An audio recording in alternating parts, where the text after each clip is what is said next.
Chazak uvaruch boker tov. As we started yesterday, it's not allowed for a Jew to hire a non-Jew to work for him in Shabbat and do melacha for him in Shabbat. And that's what when we say we're not allowed to, is only if you hire him for the day, meaning you pay him for the Shabbat. But if you do a term that's called kablanut, as we explained yesterday, kablanut is that you pay him for the job, but not for the time he worked. In that case, is allowed. For example, I have a tailor and I hire him to make a suit for me for the wedding. So in that case, since I pay him for the suit, not for the time he worked for the suit, he can make the suit whatever time he wants. He's gonna be in his house, in his office, wherever he make it, and he can do it every day, any day he wants. He can do it also on Shabbat, and I don't need to tell him, oh, don't do it in Shabbat. I don't want it to be made in Shabbat, since he's a goy, and I never told him to do it in Shabbat. So we have two conditions in that case. First, I'm not paying for the time he worked, but for the actual work he do for me. And the other thing is that I never told him I need it made by Shabbat, meaning I needed to do it in Shabbat. In that case, you're allowed to wear it, even if you bring it to you in Shabbat. If you finish make it in Shabbat, deliver it to you in Shabbat, you're allowed to wear in that Shabbat. Why? Because the custom in that place is that you pay him for the job and not for the time. That's what we say in only in stuff that is not attached to the ground. It's stuff that he do it by himself, by him, and bring it to you.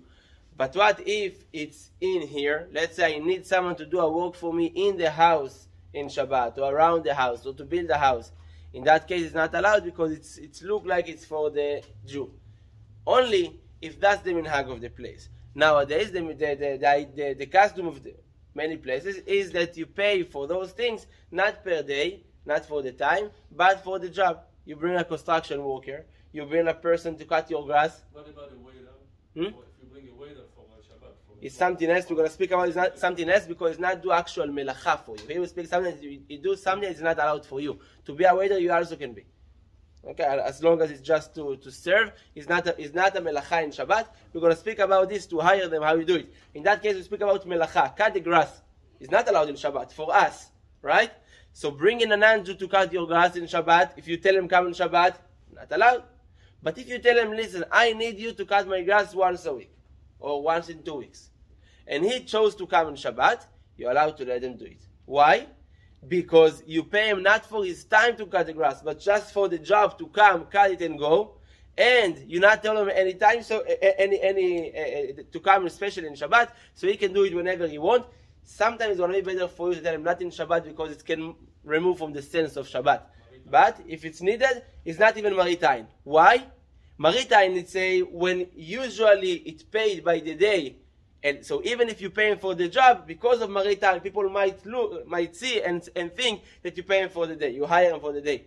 But as we say, in certain jobs, that is, everyone know that you're not paying for the time. A person come to cut your grass, it's not for the time.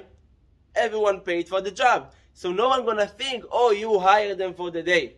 That's why it's not even maritime.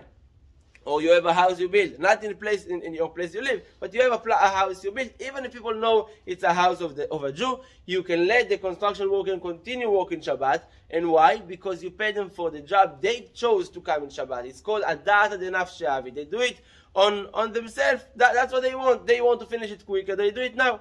If it was up to you, without Shabbat. But they want to do it in Shabbat to finish quicker their job. You're allowed to let them do it. Again, in some cases, it's better not to, even though it's allowed, it's better not to, because it can remove from the sense of Shabbat. Like if it's in your house to paint or to do something like this, even though it's kablanut, it can remove the sense of Shabbat. Baruch Adonai L'olam.